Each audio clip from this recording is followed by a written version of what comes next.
Well, good evening. Welcome to our virtual Grand Round. My name is Dr. Alan Wong. I'm the president of the American Academy of Developmental Medicine and Dentistry, and I'm pleased to introduce our night's program.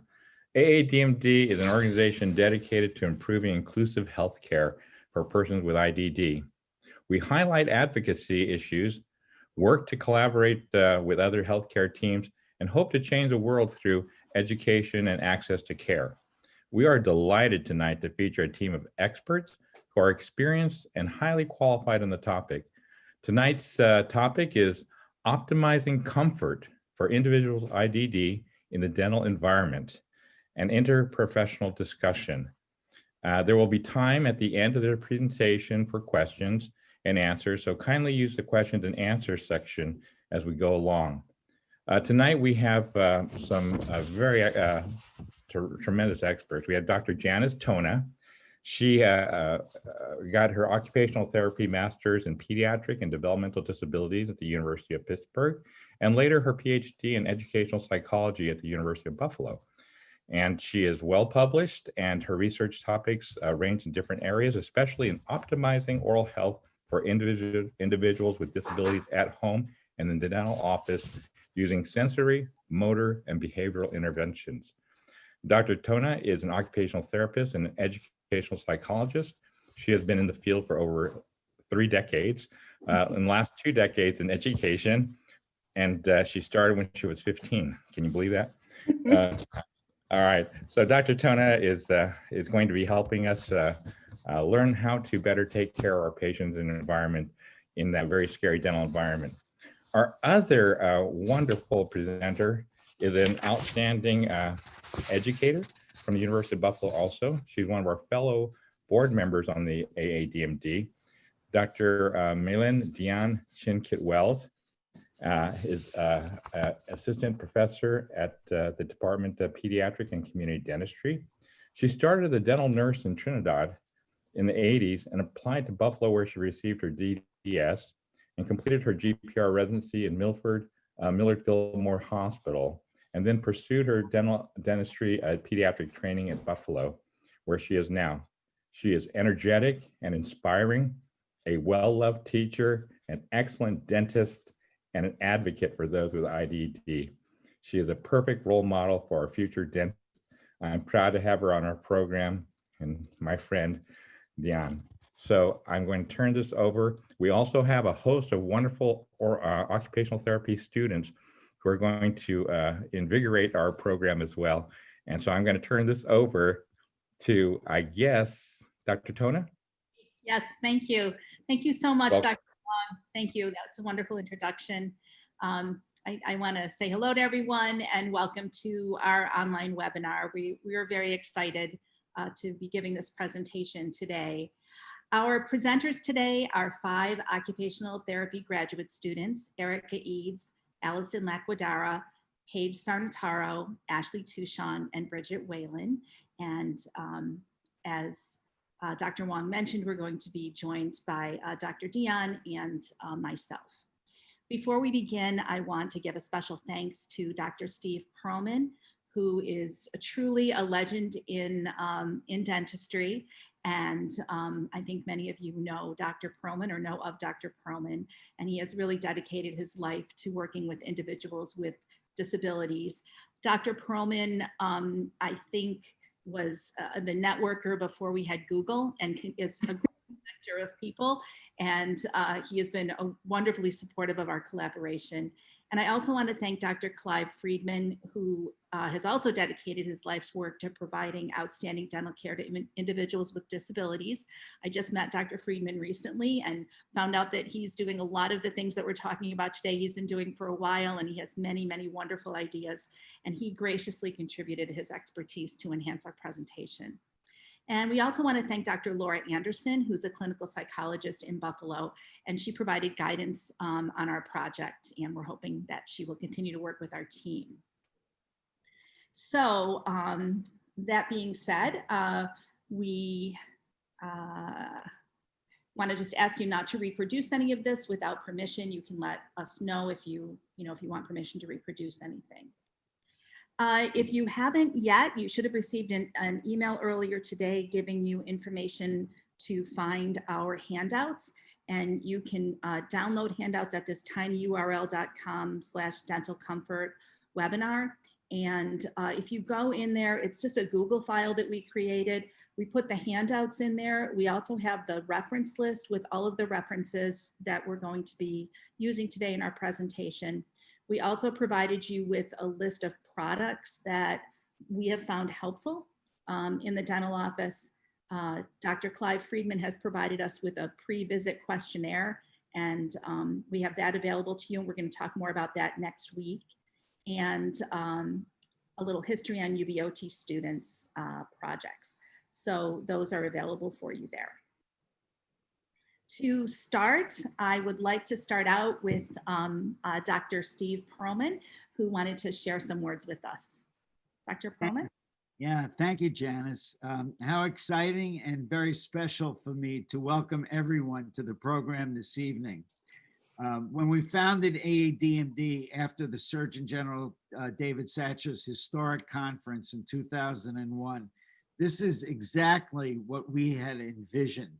True interdisciplinary healthcare to improve the quality of life for children and adults with intellectual and developmental disabilities, those that are so near and dear to our hearts.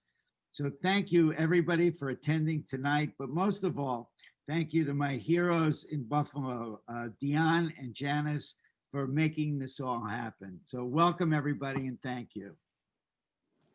Thank you. Thank you, Dr. Perlman. You have always been a strong sponsor of equity, awareness, connectedness, and really just pure genius of heart when it comes to the population we're focused on for today's talk. Thank you so much.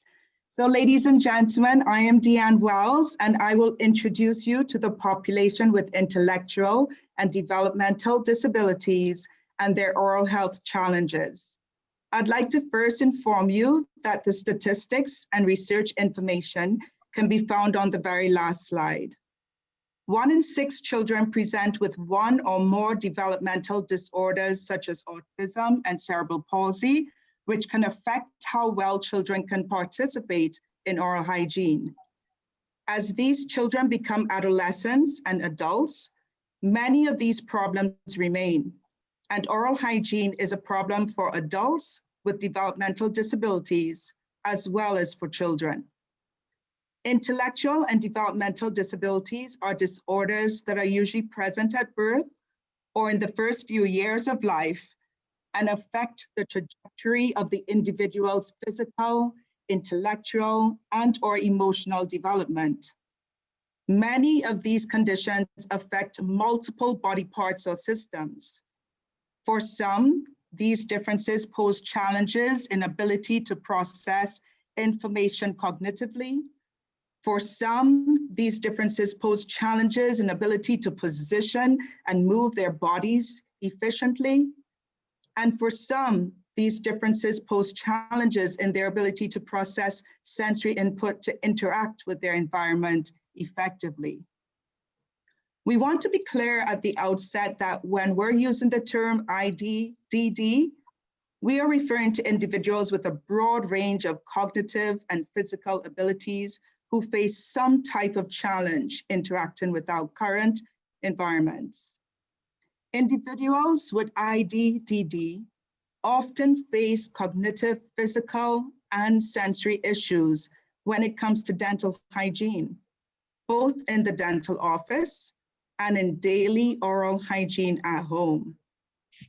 These difficulties may manifest in the form of behavioral changes and challenges, and if the individual is unable to have their needs effectively met, and can result then in learned negative behaviors if repeated over time. So from the literature researched, an estimated 29.4% of children with autism spectrum disorder never brush their teeth compared to 0.4% of typically developing children. In addition, 4.8% of children with autism brush their teeth by themselves compared to 75.7% of typical children. With this, we can see that individuals with IDD often have a higher percentage of caries compared to their neurotypical peers. So you're probably asking the question, how has all of this changed during COVID-19? And I would invite you to take a look at the AADMD's website, and in particular, the section entitled Our COVID-19 Stories. From an oral health aspect, this will be addressed in part 2 of our webinar series, and that is scheduled for December 10th. And I can give you a little insight by saying that the safety of our patients remains the utmost priority. At all times and during this pandemic, the AADMD considers dentistry an essential service and advocates for the health and well-being of populations with intellectual and developmental disabilities. Not all, but some people with disabilities, especially those with underlying health conditions, can be at higher risk for contracting the virus. And certainly the social distancing, not being able to communicate their symptoms, depending on family contact or that of their direct support providers, and having to simply wear a face mask in public presents for some a new challenge in the realm of sensory issues. Pandemic or not, what we know as dentists and occupational therapists is that individuals with autism often present with more sensory difficulties, and individuals with Down syndrome often have sensory challenges as well. Individuals with cerebral palsy generally have more motor difficulties in addition to sensory difficulties. Individuals with IDD can present with atypical muscle tone and impairments in sensory processing. This causes these individuals to exhibit poor motor control and sensory defensiveness to new stimuli, such as moist textures and unfamiliar tastes, very common in dentistry. Children will usually have a propensity for soft and sugary foods, which contribute to their poor oral hygiene. Children with IDD will also have a higher number of dental caries and plaque buildup compared to their typically developing peers. With the barriers that these children may have in regards to dental hygiene, it is important for dental practitioners to be educated on treating these individuals so that they can receive the best individualized care. CODA, the Commission on Dental Accreditation, at the beginning of 2020, required all US pre-doctoral dental education programs to educate students managing patients with intellectual and physical disabilities. This is also the standard for our pediatric dental residents. This new standard had been in the works since February of 2018, when CODA, the Commission, discussed the National Council's brief, which was entitled Neglect for Too Long. It is about time that we foster this education, care, and the collaboration with other disciplines.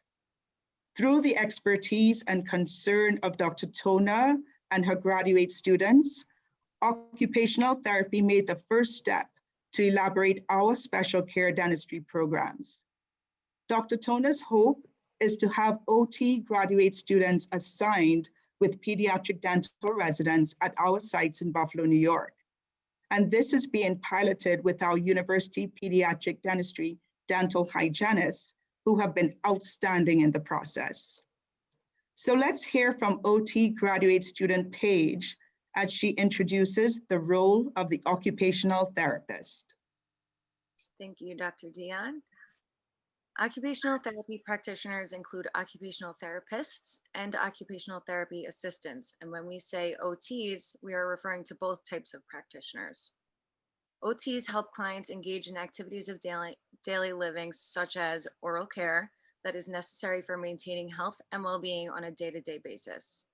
OTs do this by analyzing the person, environment, and task to fully determine the underlying problems or barriers that clients have when engaging in activities. They will then increase the They will then modify the person, such as increasing bilateral upper extremity strength, modify the environment, such as dimming the lights, and modify the tasks, such as giving the client an electric toothbrush to help these individuals engage in the activity of oral care. OTs are knowledgeable about sensory and motor needs of individuals with IDD and have extensive knowledge on different types of the developmental disabilities and the challenges that come with treating individuals with IDD. OTs are able to provide the knowledge to dental practitioners on the best way to care for individuals with IDD in the dental setting. This can include modifications to the dental office, changes in positioning of the client, or modifications to a toothbrush. Working together, OTs and dental practitioners can make a big difference in the lives of those with IDD and can help them receive the oral care that they deserve. Dr. Tona, can you tell us about the history between dentistry and OT at UB? Sure. I would be remiss, though, if I didn't mention the work of Dr. Sharon Cermak. Dr. Cermak is an occupational therapy professor at the University of Southern California, and she really pioneered occupational therapy intervention with children in the dental office, looking at children with autism and looking particularly at adapting the dental environment from a sensory perspective. So she has done a lot of work on SAIDs, or sensory adapted dental environments. And early on, when we first started our work with University Pediatric Dentistry, we really used a lot of her work as a foundation to what we were doing. And we also added in motor aspects as well. University Pediatric Dentistry is the pediatric practice plan of the University at Buffalo School of Dental Medicine. And it has had a program for individuals with disabilities for over 20 years. And in 2013, they had the foresight to hire a clerk who was an occupational therapy student, thinking that the OT student might be learning some things that would be helpful. They kind of had an idea that there might be possibilities for a partnership. And that particular student came up to me one day after I had given a presentation on feeding. And she said, you know, all of these things that you're doing to get people's mouths open and get in there for feeding, could those same things be applied to the dental office? And I said, I would think so. Let's talk about this. So that started our collaboration. And I suggested that that student and some of her classmates turn this into a research project. Our students do a research project every year. And since then, we've had annual research projects by occupational therapy students. And I just want to recognize that we have, you know, over 36 occupational therapy students through the years who've been collecting this work that has become the presentation that we're giving today. So I just want to really recognize that as well. We've worked on presentations to train hygienists. We've had presentations to OTs, PTs, and speech therapists locally and at the state level. Our students have done immersive observations with the dental hygienists, and they've done consultation with the dental hygienists. We've done some national survey research about facilitators and barriers to oral health. And last spring, we did the presentation that we're giving today. We did a pilot version of that, a recorded presentation that was available online, and we collected information about that presentation, and that helped to inform our presentation today. Okay, Dr. Dian. So of course, the question I'm going to ask as a dental provider is, what things should I keep in mind? What things should us as dental providers keep in mind as we're treating individuals with developmental disabilities? That's a great question. There are some basic forms of etiquette that need to be considered when working with individuals with disabilities. Remember that individuals with disabilities often understand much more verbal and nonverbal information than they're able to express. Therefore, it is imperative that you do not assume that an individual can't understand you simply because the individual is unable to communicate with you. It is also important to always address the individual with a greeting, just as you would any other patient. Introduce yourself and always tell the person what you will be doing with them and ask for permission before touching the patient. For example, you might say, I would like to look in your mouth now. and I need to help you open your mouth with my hands. Is that okay? The individual may say yes or may nod or gesture in some way that is indicating it's okay. Family members and other caregivers accompanying the patient can help you to know if the person is granting consent. Whenever possible, seek permission before touching or moving the patient. Recognize that the patient may have had negative experiences with adults in the past that could have included painful procedures that the patient did not understand, or even physical or sexual abuse.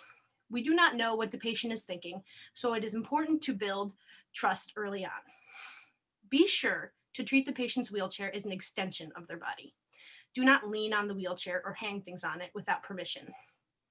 If the patient transfers out of the wheelchair, move the wheelchair gently to the side, but keep it as close as possible and make sure the patient knows where the wheelchair is at all times.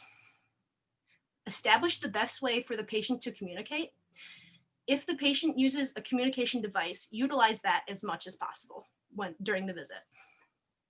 That was very good advice, very helpful. Thank you. Yeah, so let me tell you a bit about what we're planning to cover in this presentation. For this presentation, we will be talking about the various techniques that dental practitioners can incorporate into their practice to better serve individuals with IDD. First, we will talk about motor functioning and positioning, which will describe the different types of muscle tone and positioning techniques to help promote relaxation in the dental office. Next, we will be talking about oral reflexes that individuals with IDD may have, and the solutions needed to help disengage these reflexes. Then, we will talk about sensory processing and the ways that can best utilize sensory input to increase relaxation. And finally, in our next presentation on December 10th, we will talk about behavioral supports, the ways you can modify behavior, and COVID to assist oral care. Now, let's discuss some of the motor issues that can impede the dental exam and some ways to optimize positioning for comfort during the exam. So Bridget, one of the biggest hurdles I think dentists have is deciding if they should work with the patient in their wheelchair or if they should transfer them into the dental chair. Do you have suggestions about this? Yes. So deciding if a patient should be treated in the chair or transferred to in their wheelchair or transferred to the dental chair is a decision that is best made based on the patient's ability, assistance from an aide or family member, and the dental practitioner's training and transfers. We highly recommend training from an occupational therapist or physical therapist on transfers to understand the process and enable safe assistance to your patients. Consulting with the patient or family about the best way to transfer each patient is the first step in making this determination.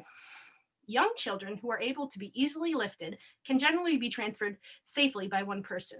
However, older children and adults may not be able to be transferred to the dental chair.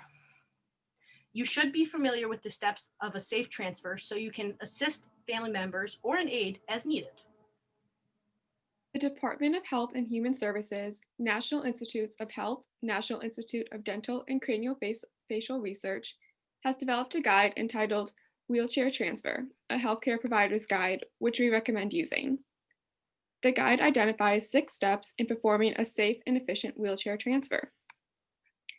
It is important to note that these are not intended to train you to conduct a transfer, but instead to assist a caregiver. Step 1 is to determine the needs of your client. Step 2 is to prepare the dental operatory, including moving anything that may get in the way of the transfer. This includes raising armrests or moving dental instruments. Lastly, you should position the dental chair to be equal or lower than the individual's wheelchair. Step 3 is to prepare the wheelchair by placing it parallel to the dental chair with the wheels locked and footrests and armrests that are next to the dental chair removed.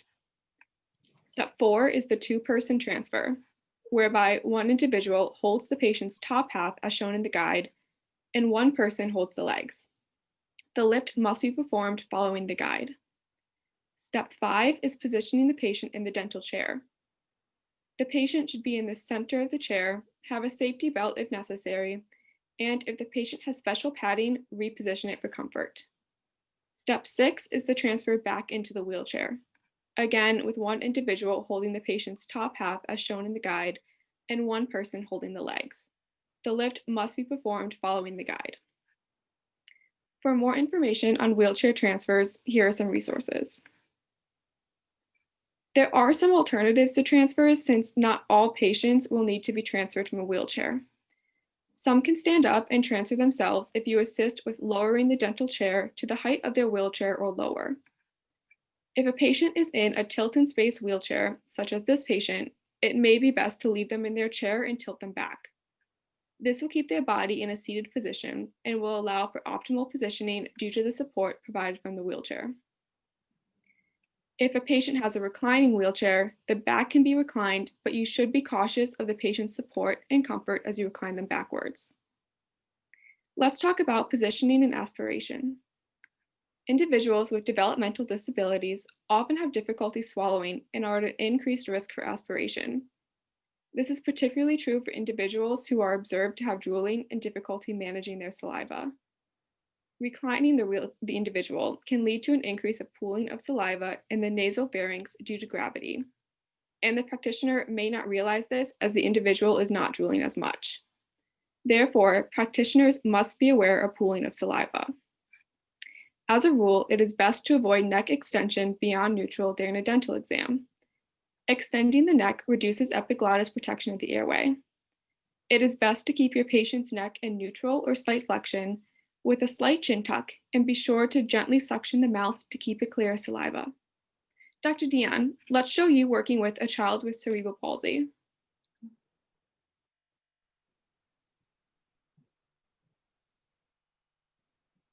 Here, and it sounds like the ocean when I turn it on. So listen to the sound of it. I love it. It sounds like the ocean. And this is going to pick up any spit or water from your mouth. And a lot of kids love it. Oh, that looks like fun. Yeah. Awesome. It's a suction. Good job. And of course we use it with the tip that doesn't come out because the biting, right? You know, so we were before you. You're getting a little lip closure. Look at that. Yeah, you're getting a little bit of lip closure there. That's what I want. Look at that. Look at. That's what I want to. You got your lips closed. What a good boy. That's great. Oh, good for you. That tells me now I can Sebastian. do fillings and cleanings and not have to worry about, you know, Right. them not being able to spit. Here, and it's some. Thank you for that video, and thank you for reminding me about that, because it's very important to mention the rubber dam or the isovac system to prevent aspiration. My hope is that we can continue to work together and we can work with occupational therapists in the future to help with the use of isolation during operative procedures on our patients. These tools, like the one I'm showing here, the rubber dam, they are so important not just for isolation, but also to prevent injury during treatment. And now also to reduce the aerosols with the risk of viral transmission during COVID-19. So thank you for covering that material on reducing aspiration risk and wheelchair transfer. And I wonder if I can ask you one more question before we move on to muscle tone. If the dental school, as an example, plans to serve more populations that are wheelchair dependent, and if they're in the process of construction of a clinic floor that accommodates for such, what should they take into consideration? So if you see many patients with disabilities, you may want to invest in a wheelchair tilting platform, such as the full function wheelchair tilting device pictured here. The device is built into the floor and has a stable back and neck rest. The client backs their wheelchair up to the backrest and the chair is then locked in place. The platform is moved with a remote control, which allows the patient to be tilted back in space while remaining seated in their wheelchair. Wow, that's great. Thank you for explaining all the options for chairs when working with our patients. Can you tell me why some patients seem relaxed in the dental chair and others are very stiff and uncomfortable? This probably leads us to muscle tone. Yes. So that difference between relaxed and stiff is often due to differences in muscle tone. Muscle tone is the muscle's underlying readiness to contract and perform movement. Some patients you may see, like those with cerebral palsy, may have a high or low tone. When a patient has stiff limbs, this is often referred to as hypertonia. An increase in muscle tone makes it difficult for a practitioner to move their patient's limbs. Spasticity is when there is an increase in resistance when moving an extremity in one direction, only flexion or extension. The child in this video has spasticity, and you can see how tight his bicep muscles are when the therapist tries to straighten his arm. This child has spastic quadriplegia, so all 4 limbs are spastic, even though we are only showing you the biceps. In this child's case, his neck, head, and trunk are also involved. Rigidity is when there is an increase in muscle tone resistance in both directions, flexion and extension. When a patient presents as loose or floppy, this is referred to as hypotonia. Hypotonia is a decrease in muscle tone. Children who have cerebral palsy can present as having spastic cerebral palsy with an increase in muscle tone, or non-spastic cerebral palsy with a decrease in muscle tone or fluctuating muscle tone. Individuals with Down syndrome often present with low muscle tone, and they may have trouble holding a position for a prolonged period of time against gravity. Children with Down syndrome are also at risk of having neck instability, so it is really important to provide support to the head and neck during the exam. In this slide, we see a boy with hypertonic cerebral palsy on the left. We can see that he has a great deal of trouble conforming to the position of the chair, and the chair does not support his body adequately. This will make it difficult for him to relax. On the right are 2 different young men, both wearing red shirts, who have Down syndrome and lower muscle tone. They are able to conform to the chair, and their bodies fit the chair well. They are fully supported and able to relax. You know, it would be wise for me to describe this picture a little bit further. On the left is a picture taken before the COVID-19 onset. And on the right is a recent picture during COVID-19. The patient on the left looks like many of the patients that I see, and often I would choose to treat this patient in their wheelchair where they are more comfortable. And when comfortable, I can provide the best treatment. But Ashley, can you share with us the benefit of positioning in the dental chair? Yes, so appropriate positioning in the dental chair can relax a patient and prevent muscle tightness or injury. When a patient does not have postural support, they might pull their arms into their body and clench their jaw.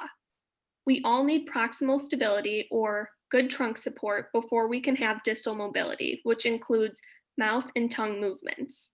When we do not have good proximal stability, we tend to clench our fists and our jaw to help stabilize our body.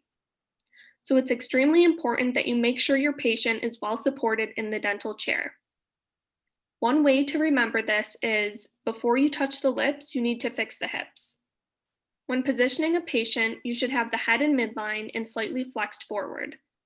The body should be in alignment with arms toward midline.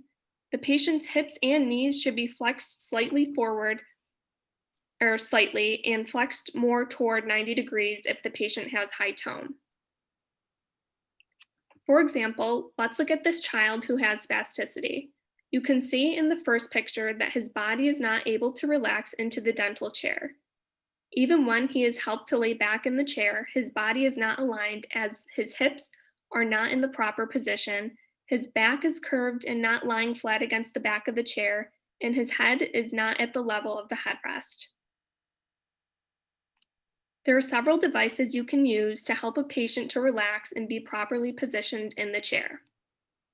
One is the stay in place, which is a beanbag-like device that allows you to comfortably position the child, and the other is an Olympic backpack, which is also filled with a beanbag-like substance, but allows you to suction air out of the bag once the position is determined so that the desired form remains.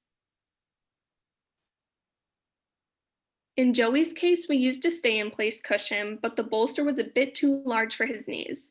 In order to obtain hip and knee flexion, we first placed a foam pool noodle under the cushion to provide some hip and knee flexion for Joey. We also used a headrest to help Joey to keep his head in midline and to keep it well supported without excessive neck extension. As you can see, Joey is much more relaxed in this chair and is able to focus and open his mouth for the exam.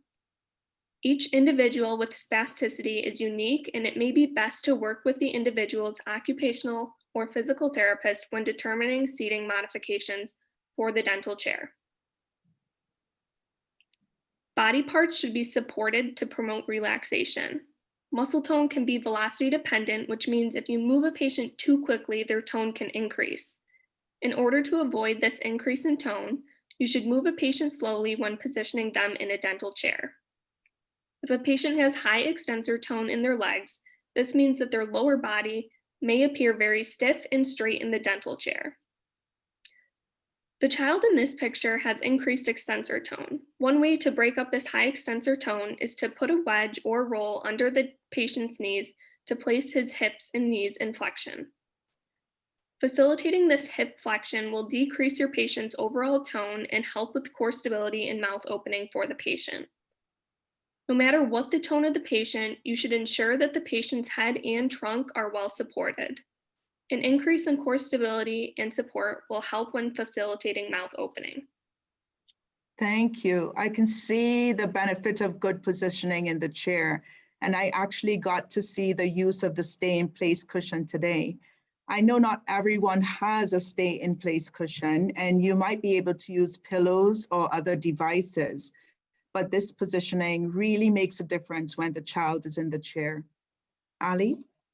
Yes, definitely. Although the positioning techniques noted before can be useful for many patients, not all patients are the same.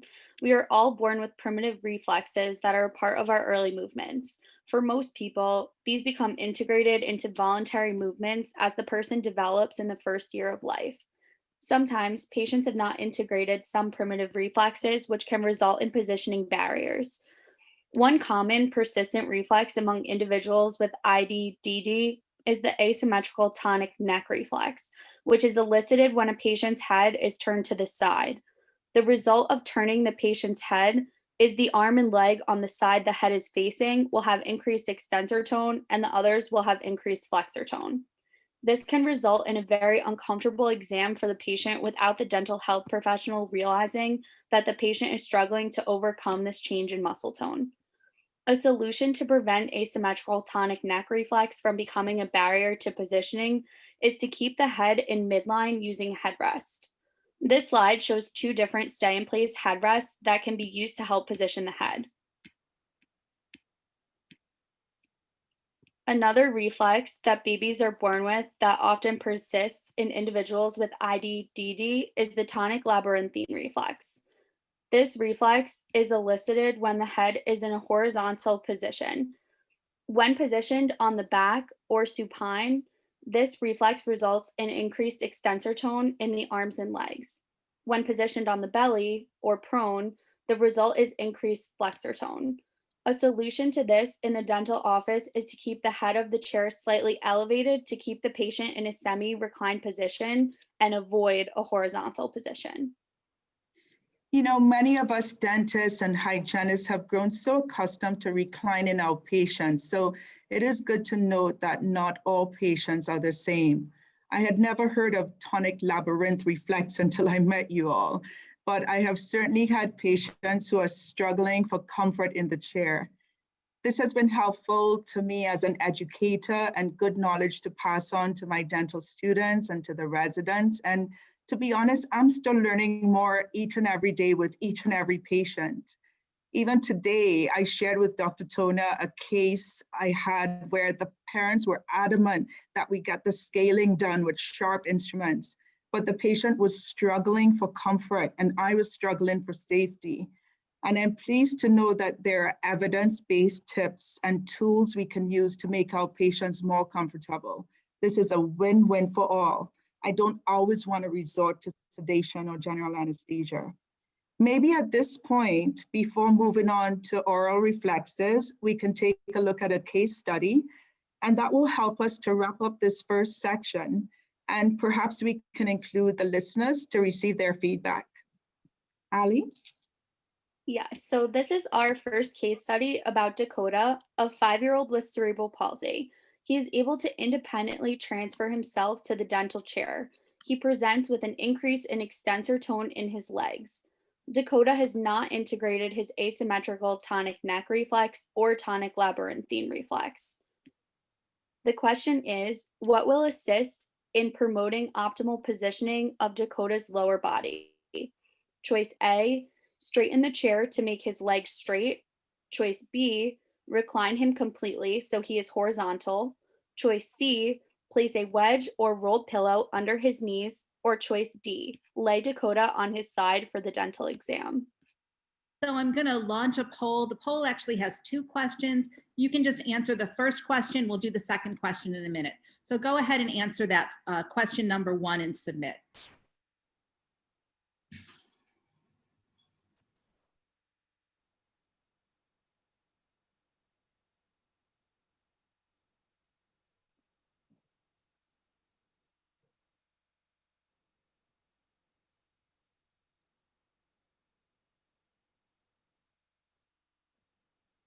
Oh, some people are also submitting number 2, question 2.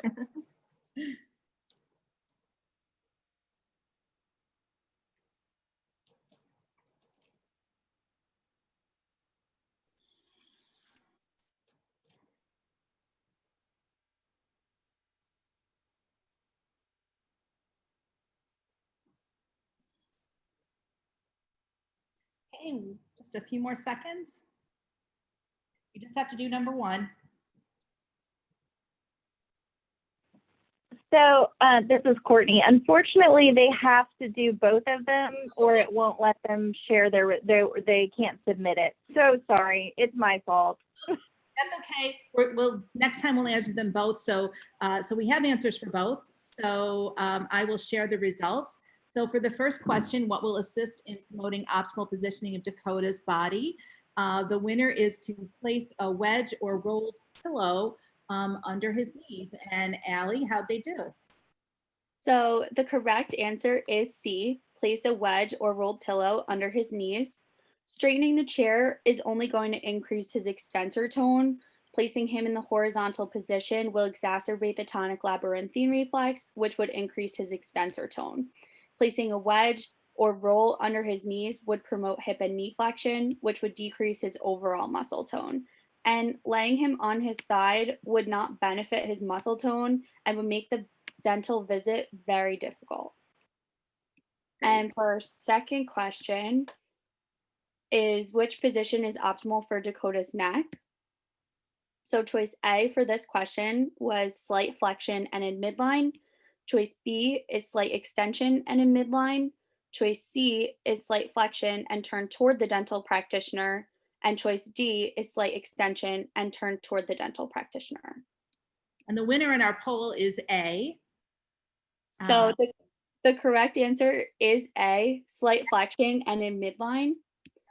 Slight flexion will reduce the risk of aspiration, and midline will reduce the influence of the asymmetrical tonic neck reflex. Therefore, answers B, C, and D would not be appropriate.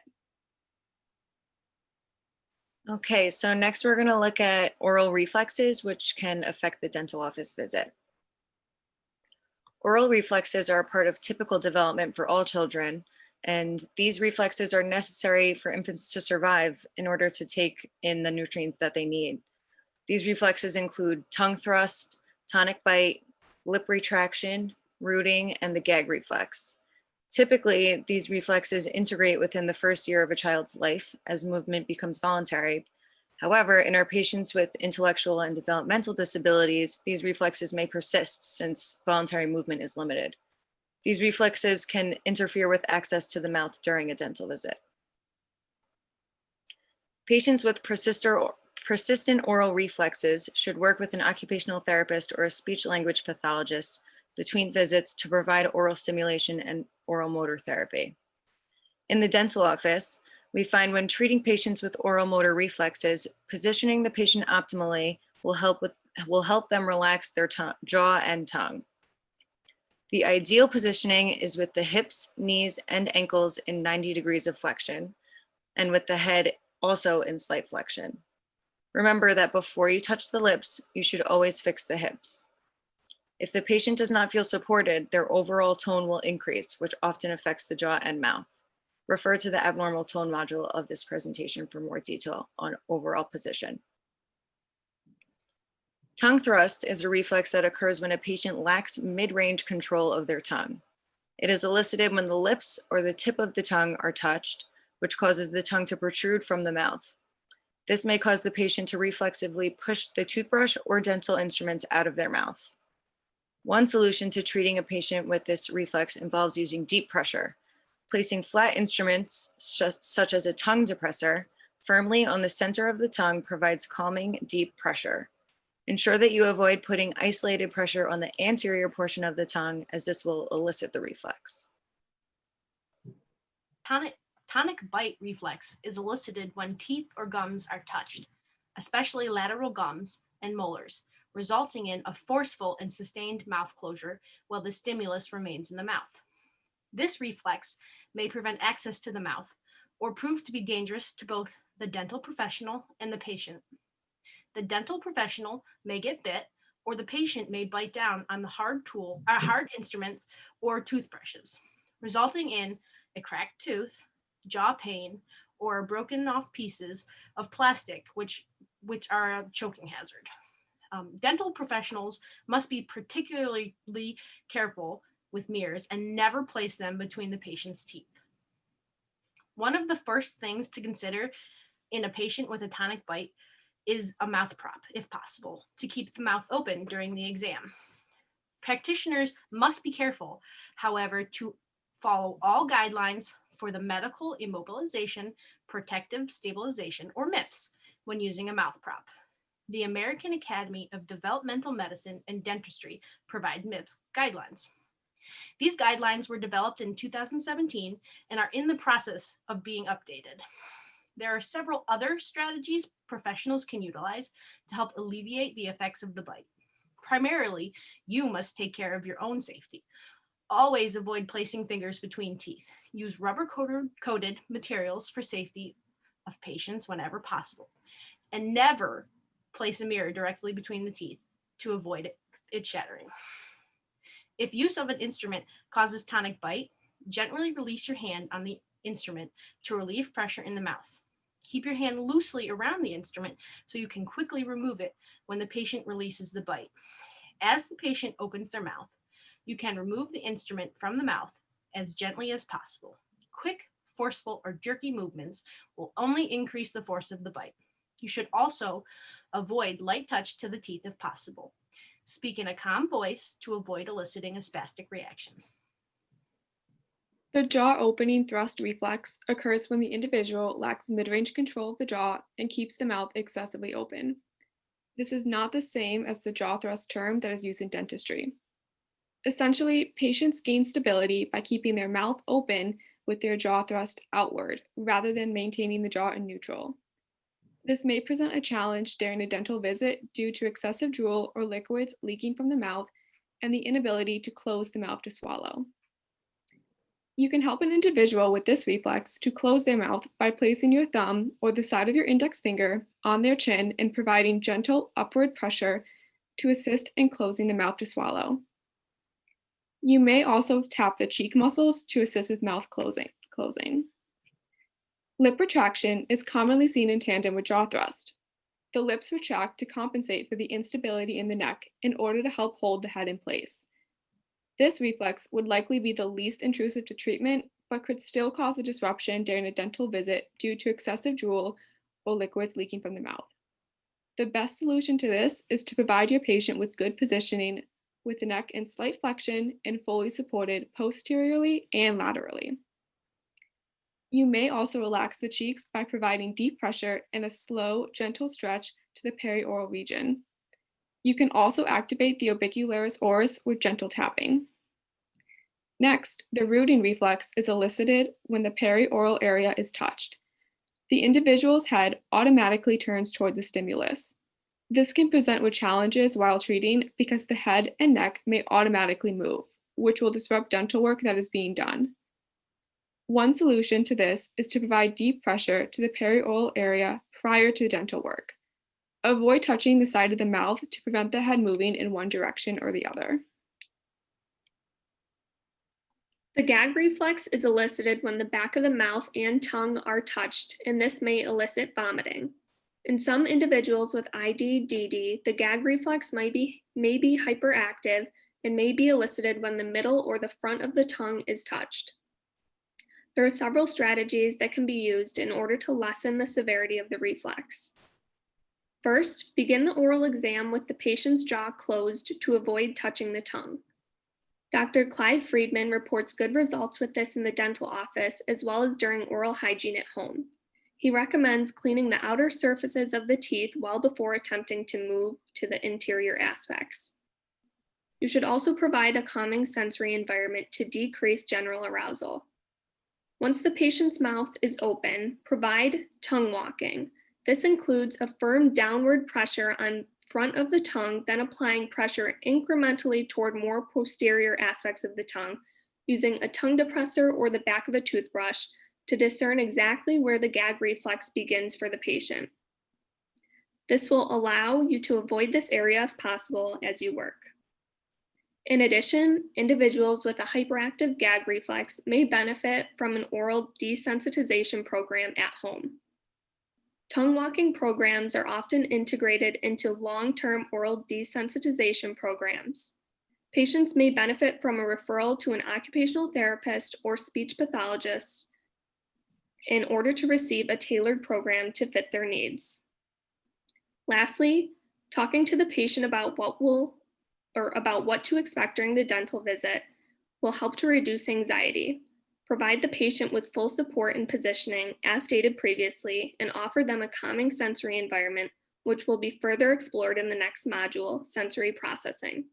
These strategies will help inhibit the severity of the gag reflex. We will now look at another case study. So Ben is being seen in a dental office and presents with primitive oral reflexes. As the hygienist proceeds with the exam, the hygienist notes that Ben bites down hard on instruments as they touch his teeth. So the question is, with which primitive oral reflex is Ben presenting? A, Go ahead. A, tongue thrust, B, tonic bite, or C, rooting reflex. And I'm going to launch the poll, which also has a second question. Let me launch the poll. And that is, the second question is, what should the hygienist do to relax Ben's oral reflexes when he's biting down on the instrument? Use metallic instruments to prevent Ben from biting down, lightly touch the gums to relax the jaw, lessen the pressure on the instrument and wait for the mouth to relax, or apply an outward force to the instrument so that it is able to be removed. So go ahead and answer both of those questions.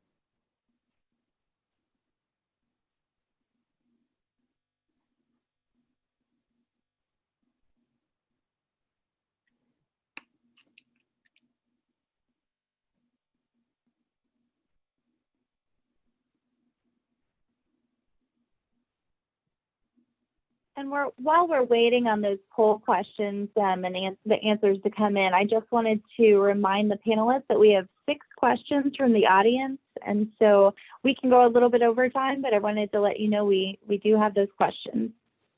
I saw those and I was thinking it might be best to save them for the end. And then that way we can all focus on them. Thank you. They're very good questions.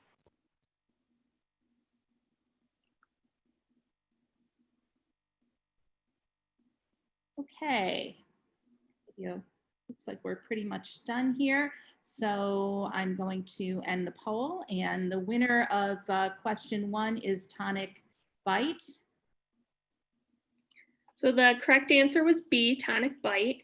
A tongue thrust occurs when the tongue pushes forward when the tip is stimulated, and the rooting reflex occurs when the cheek is stimulated and the individual turns their head towards the stimulus. And then the correct answer for number 2 was C, to lessen the pressure on the instrument and wait for the mouth to relax.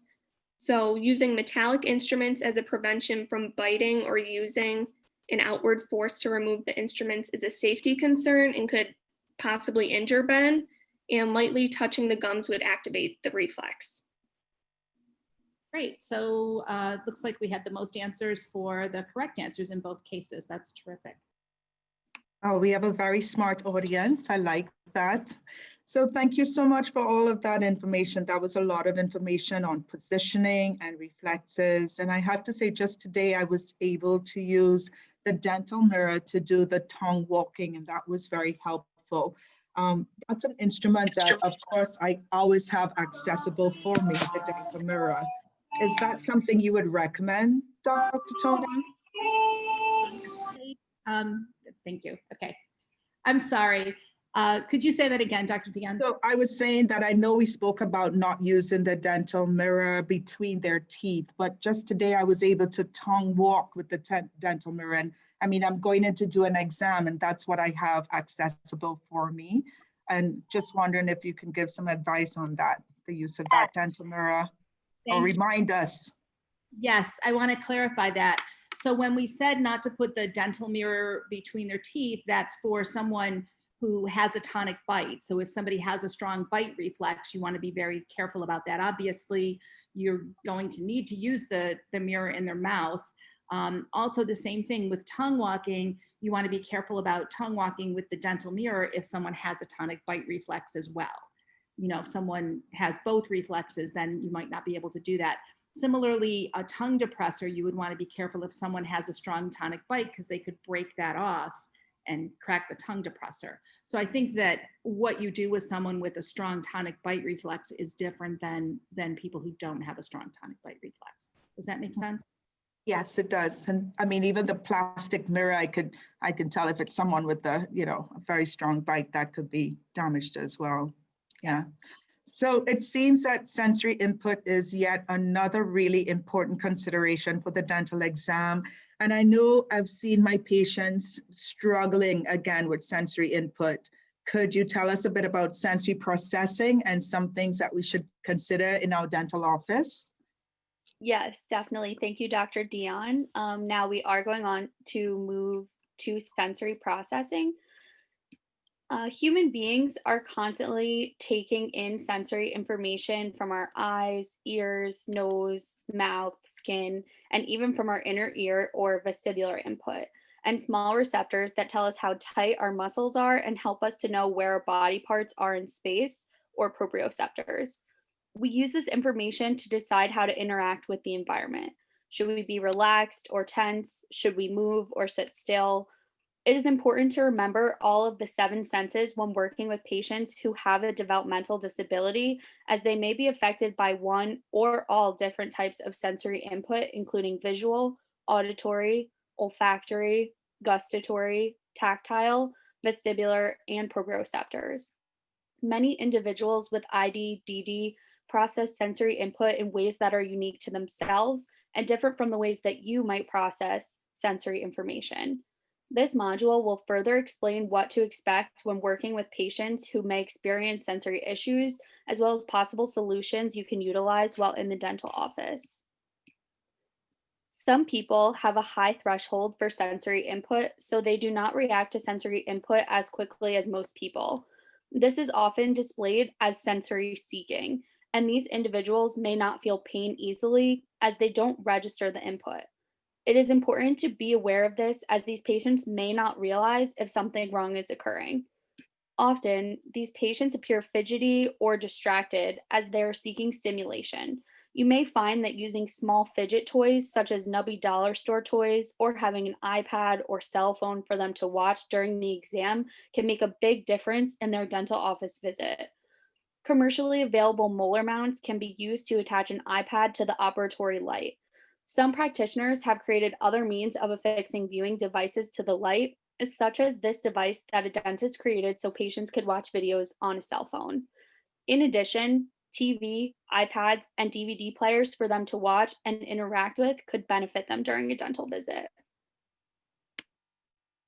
So while some individuals have hyposensitivity, as we just discussed, it's more common to see individuals with hypersensitivity having difficulty in the dental office. Those who experience hypersensitivity tend to overreact to sensory input. Hypersensitivity often presents as sensory defensiveness, whereby individuals have an emotional reaction to sensory input that would not typically bother people. The lights, sounds, smells, feels, and tastes, and movement of the head as the dental chair lowers and raises can be problematic for individuals with sensory defensiveness. As you will see, people have a wide range of sensory experiences and responses in the dental office. We definitely see that. And so it seems that one of the best ways to address sensory issues is to have some knowledge of the patient's general responses to sensory input. And Dr. Tona introduced us to Dr. Clive Friedman, who recommends using a pre-dental visit survey, which can include information on sensory processing and sensory responses. So we have provided that for you in the online resources folder, and we will discuss this more in our next presentation on December 10th. But please keep in mind that the patient, parent, or caregiver can be your best resource of information on individual sensory responses. And of course, listen to your dental hygienist, who has formed a bonding relationship with the patient and their caregivers. So the next slides, the following slides, will discuss possible solutions for those experiencing hypersensitivity. Thanks, Dr. Dian. With regards to visual stimulation, bright and flashing lights, as well as the mask a professional may use to cover their face, could result in emotional or behavioral reactions. Patients with IDD may close or rub their eyes to signal overstimulation. To avoid this, you can allow the patient to wear sunglasses to dim or block the lights. Some practitioners find dental loop lights to be helpful, as opposed to the large overhead lights as shown in the photo on the left. Also, many individuals with IDD, and especially individuals with autism, may have difficulty interacting when they can't see the mouth of the person they are interacting with. Watching the mouth is particularly helpful for some individuals with autism, as they are very uncomfortable focusing on eyes and tend to look at the mouth during interactions. Therefore, practitioners may want to consider using communicator face mask by Safe and Clear. By using a face mask that has a transparent shield, the individual may become more comfortable while in the dental chair. Bridget, I just want to step in and just say, many of our photographs were taken obviously before COVID, and I realize that the Safe and Clear is not a good option right now during COVID for the dental health practitioner, but you still might want to consider this for your office staff, for example, who are probably wearing more standard face masks. Something like a Safe and Clear would be a better choice for them. Yes, thank you about that. Auditory sensitivity may present with the patient expressing fear when instruments such as when polishing brushes are being used. Solutions for the patient can include warning the patient that the sounds they are about to hear, letting the patient hear the sound before using it, and minimizing outside noise, or providing soft background music. The use of soft soundproof headphones or noise canceling devices could also be utilized while using instruments in the office. Providing headphones in the waiting room as a choice for the patient if the office tends to be loud or noisy and busy is another option. Let's take another look at Dr. Dian introducing suction. This time, let's focus on how Dr. Dian introduces the sound to the patient.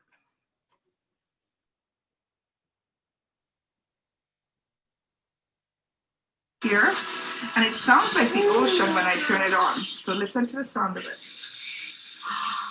I love it. It sounds like the ocean. And this is going to pick up any spit or water from your mouth. And a lot of kids love it. Oh, that looks like fun. Yeah. I just love the way Dr. Dian introduces the sound and then, tries it on his hand, lets him feel what's going to be happening before she goes to his mouth. That's a really nice interaction. Thank you. So touch is another sensation that can affect a patient. Many people mistakenly try to touch patients very lightly if they know that the patient is sensitive to touch, but in reality, light touch is usually more difficult for patients to tolerate than firm pressure. Patients may demonstrate extreme distress by light touch and have difficulty handling unexpected touch. Solutions include applying deep pressure starting at the hands and moving to the forearms, upper arms, shoulders, cheeks, and finally the mouth, and then providing deep pressure to the oral area before engaging. So here's a clip of that process.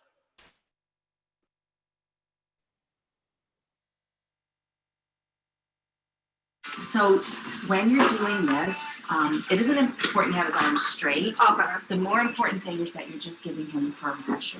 I'm just pushing it down firmly. And I do it really until I feel him relax. So it's 10 seconds until it relaxes. Now, the other thing is that when you take your hands off of somebody, there's this change in pressure that's very obnoxious. So it's better to just kind of slide your hands a little bit to the next spot and keep the warmth going. Did you see that one time when I let go and I went back down to his hands and he was like freaked out? Yeah. Because he wasn't expecting it, right? See, now I'm going in this direction, so that's what he's expecting. You're gonna go up to your cheeks next. Yeah. Okay. See, I never really let go of contact with him. I just sort of moved further up. Okay. Now I'm gonna have Alyssa do it. It's her turn next. She's gonna start with your, put your closed right hand. She's gonna start with your hands. Okay, just like I did, and she's gonna work her way up, just like I did. Can you swallow? Good job. Oh, wow. You're really working. You're really working that mouth. That was great. That's a really good swallow. I just want to say that before we did this, before we started this, the patient had given us permission to do this. So he knew that we were going to be doing this and he was okay with it. Oh, wow. That's great. You can bring your fork up. Oh my gosh, that's terrific. And he eats everything and anything. And I'm still giving him some firm pressure till she starts because I'm not going to just let go of him because it's amazing. It's really an amazing tool. So, and then you guys can try too if you want because I think it's a really good opportunity. So I'm gonna try with Alyssa. We're gonna do it together. We're gonna start here. Okay. Go over to here. You can see that he's very relaxed. He's making eye contact. He's not verbal. He's not able to tell me that he likes this, but he's, demonstrating that he's okay with it with his eye contact and his nonverbal reactions. The person who's working with him is his aide, and so she's very familiar with him as well. Yeah, look at how his head's in the middle. This can be done before the dental visit. We've taught this to hygienists and they've found that this is really helpful for some of their patients. And spending a couple of minutes doing this before they approach the mouth is really, really helpful. And how did you do it over the mouth? You went down like this? I massaged his.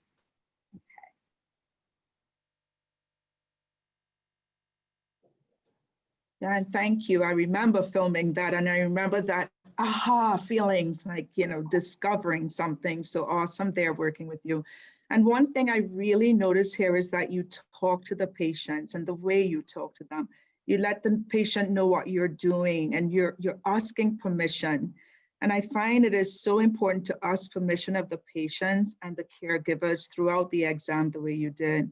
It's one of the things I notice most with our dental hygienists as they're working with the patients, the Marias and the Robins, and thank you for demonstrating that.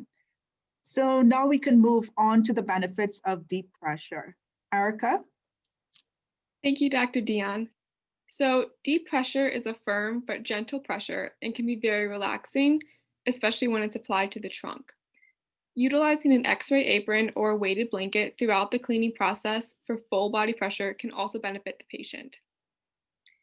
You can also ask the patient or family member if the individual uses a weighted blanket at home as part of their therapeutic home program. One important consideration is that a weighted blanket should not be more than 10% of the patient's body weight. Also, this should not be used as a restraint by any means and should not restrict movement. Some patients also like to receive firm pressure through compression garments, and some even find things like a snug fitting Under Armour shirt to be relaxing. You can ask your patients and their caregivers about this, and we included an example in the resource list online. Let's take a look at an occupational therapist consulting with the dentist regarding deep pressure.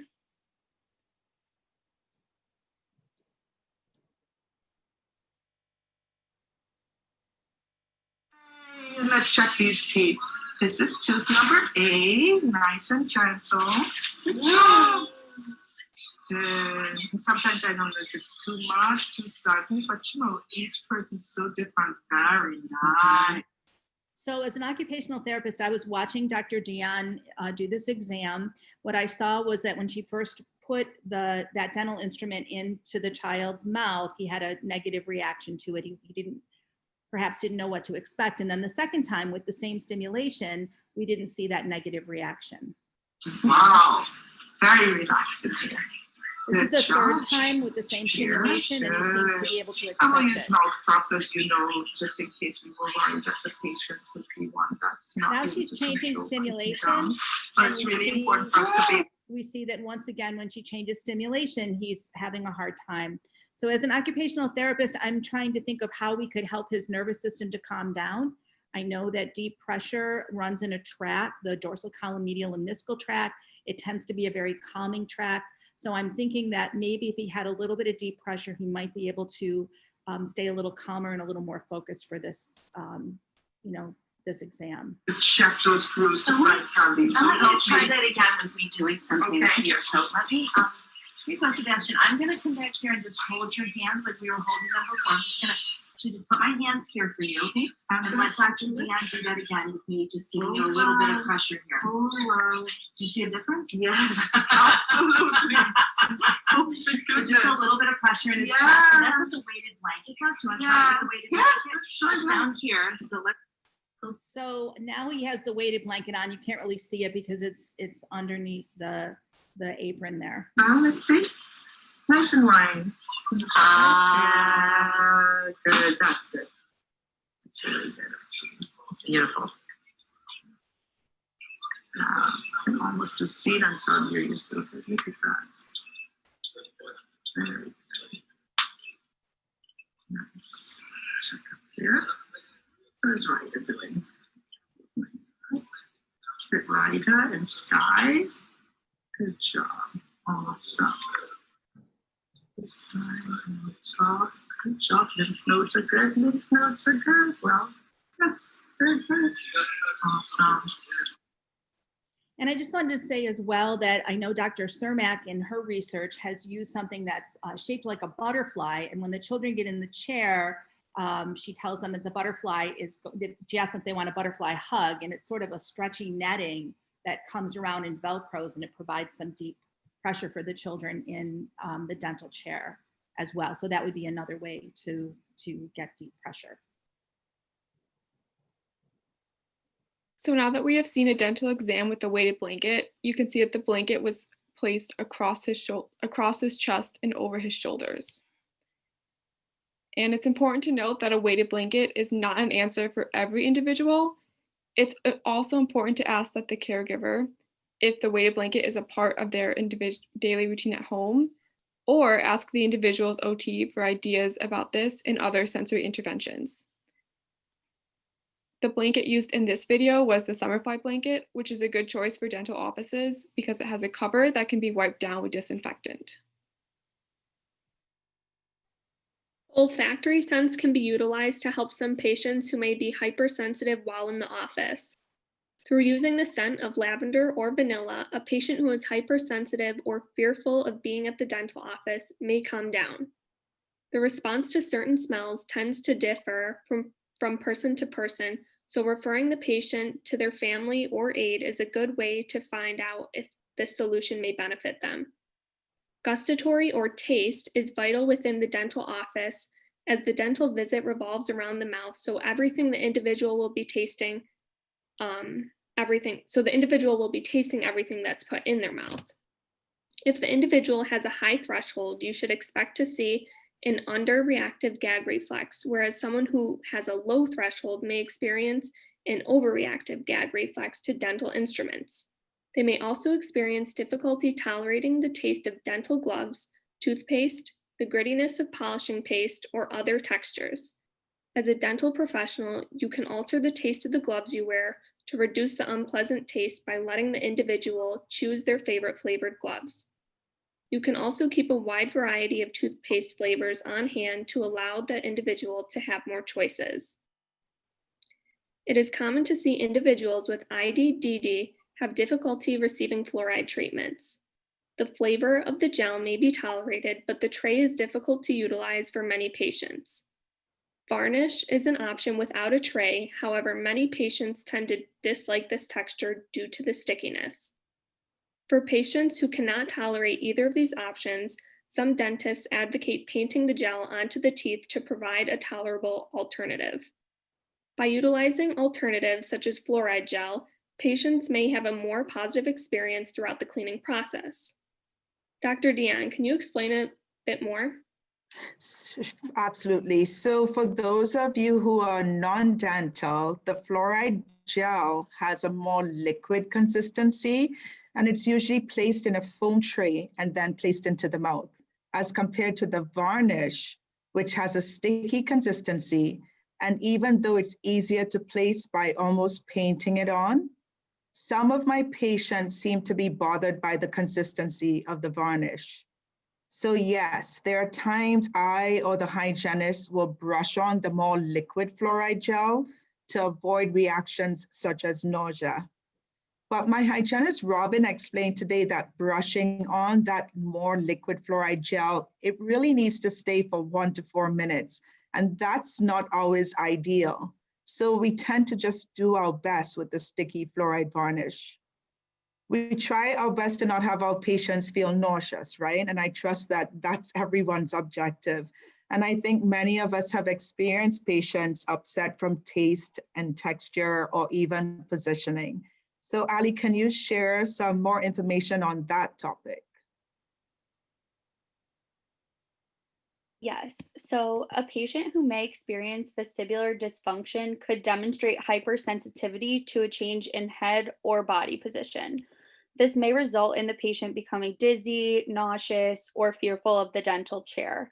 A possible solution to working with a patient who is hypersensitive or a sensory avoider when it comes to the vestibular sense is putting the chair in a fully reclined position before the patient gets into the chair to avoid the patient experiencing the backward motion. Let's go through another case study. Nancy is a 10-year-old girl with autism who experiences hypersensitivity. Her mother has just told you she has a hyperactive gag reflex and becomes increasingly hypersensitive and fearful when in new environments like the dental office. Question 1 is which of the following would not be recommended for Nancy? Choice A, touch Nancy very lightly and stroke her cheeks with a feather before you begin. Choice B, offer a weighted blanket to help Nancy relax. Choice C, perform a sample cleaning on a model to show Nancy what you will do to decrease her fear of that process. And choice D, provide deep pressure starting from her hands and progressing to her face as she allows. Okay, everyone's voting.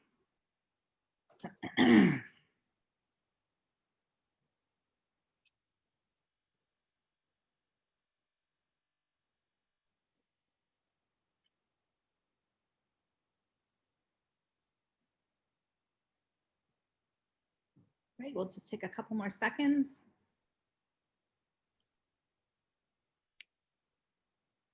All right, it looks like we have a pretty clear winner here. Choice 1 is the winner here. So the correct answer of what not to do with Nancy was choice A. Light touch is noxious, so this would cause Nancy to become even more uncomfortable by providing light touch rather than deep pressure. Choice B, a weighted blanket would allow the child to calm down prior to going near his or her mouth. Choice C, the weighted X-ray pad will act similar to a weighted blanket and will provide more proprioceptive input, which will relax the child during the cleaning. And choice D is also a good thing to do. By seeing the process, the child will be less afraid and more acclimated to the sounds and what to expect throughout the process. Very good. All right, everyone. So to our OT graduate students, you have shared such valuable information on ways to establish comfort of care for our patients. I really look forward to continued work and established relationships between OT and dental practitioners. And I want to take this moment to thank Dr. Paul Creighton, the interim chair of our pediatric dental department, for his tireless support. And to Dr. Steve Perlman for making all of this possible and connecting us in this way. He's just been an immense mentor. And on behalf of the AADMD and our president, Dr. Wong, and all of our listeners, thank you, occupational therapists, for your interest in dental care and for dental care comfort for those with disabilities. And welcome to our team. A special regard out to Courtney Frey for her yes personality and all her hard work and effort as she puts together our AADMD webinars. And listeners, thank you for participating, and please join us for more.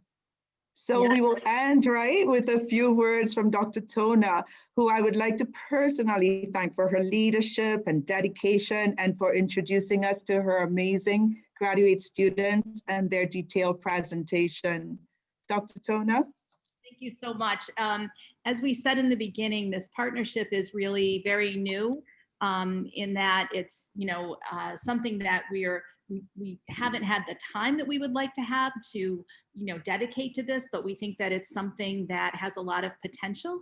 And we're hoping there are some dental health practitioners and occupational therapists watching today that we're hoping that this has sparked some ideas for all of you.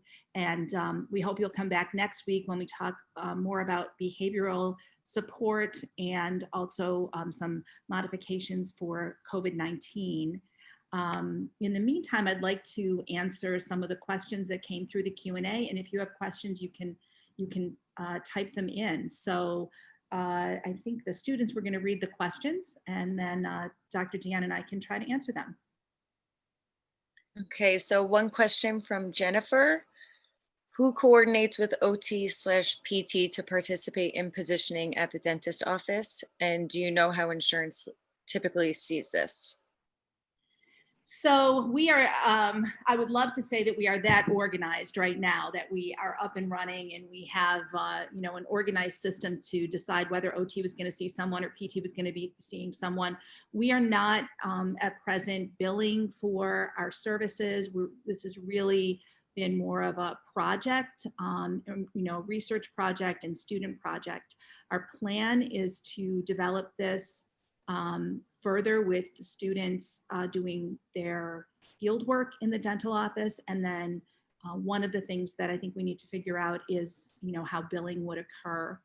I tell a story of my mother who was visually impaired.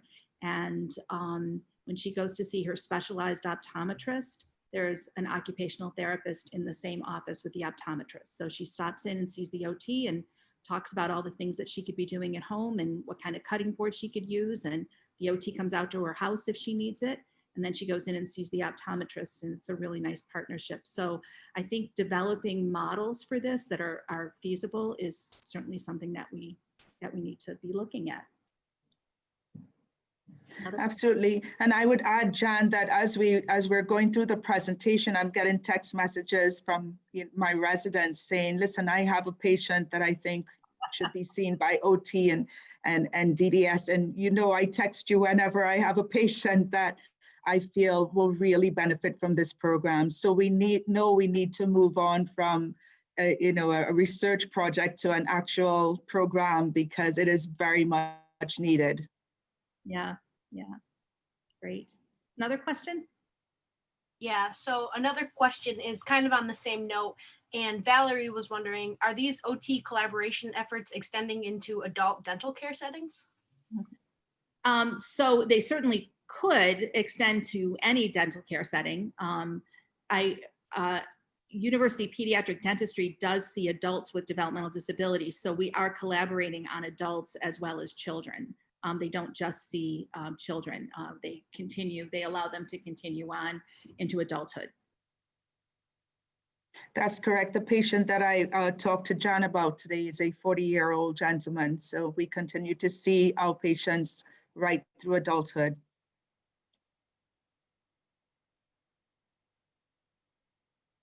Another question is from Carly, who said, these devices look like a wonderful aid. I wonder if they would ever be used for other patients in the dentist chairs. Is there any research about such pillows or knee rolls for geriatric patients or patients with chronic pain? There actually is a fair amount of evidence already for geriatric patients. We chose to focus on developmental disabilities because there was less information available. So there is evidence in the literature already for geriatric patients, but certainly this could be the role of an OT or a PT or a speech therapist in consulting can be for any patients with special needs. And I want to say as well that Dr. Cermak's work when she looked at children with autism in a sensory adapted dental environment, she compared them to children without autism, and both the children with and without autism did better in the sensory adapted dental environment than in the typical environment when it came to anxiety and cooperation. So I think that what we talked about today can be applied to many patients. There was another question from Jennifer. She said, "This is great information. Were family members of individuals with IDD consulted when developing these tips? And were the individuals with IDD asked about their preferences?" Yes and yes. So we had our initial, the initial pilot that we recorded.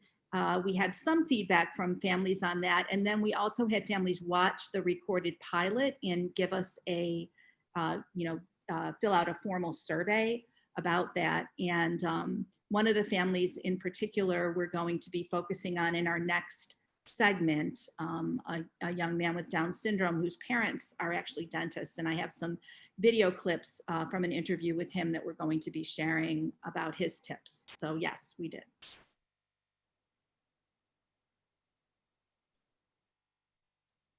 I also want to say that one of the studies that we had when our students were doing immersion work in the dental office with the hygienist included a caregiver survey. So the caregivers gave us feedback on each of those patients. So we also used the feedback that they gave us as well. Another question? So our next question is from Kathy, and she asked, are there any programs for dental students or residents to learn OT as part of their curriculum? That could be the project that we work on, Jan. No, I think we need to come up with like a specialty certification, an interprofessional specialty certification, so we could all learn from each other and benefit each other. Yeah. Not that we know of currently, so. Yeah. Another question? The next one is regarding wheelchair transfer. I was told by a physical therapist never to lift from under the armpit, but rather lift at the waist. What would you kindly recommend? Oh, that's a really good point. So I think in the video, what they showed you was that they were reaching kind of under the armpit, and I think they were going around the front, and they were really kind of holding the chest. You don't want to reach up into someone's armpits because the brachial plexus is in there. So you really don't want to have your hands up into the armpits. I think that it was around the chest for that particular picture. And that was developed by the National Institute of Health. So we just decided to use that. I think when it comes to transfers, we wanted to use something that had been already developed from a national standard. So that's what we went with. Yeah, but you definitely don't want to be digging up into someone's armpits. No. All right. All right. I think we have time for one more question, perhaps. Okay. Go ahead. Oh, sorry. So the last question we have is from Sharon, and she would like to know, how would a dental visit bill for the cost of having an occupational therapist at the visit? Like, what would that look like? Yeah, right now we don't really have a model for that. I think it would have to be, a separate bill. They would have to be billing separately. I can tell you something that most people don't know. In New York State, our Practice Act allows us to receive referrals from physicians, nurse practitioners, and dentists. So dentists can actually refer for occupational therapy in New York State. You can refer for someone even to get occupational therapy for toothbrushing at home if they have arthritis or multiple sclerosis. So then it's up to that occupational therapist, obviously, to do their billing.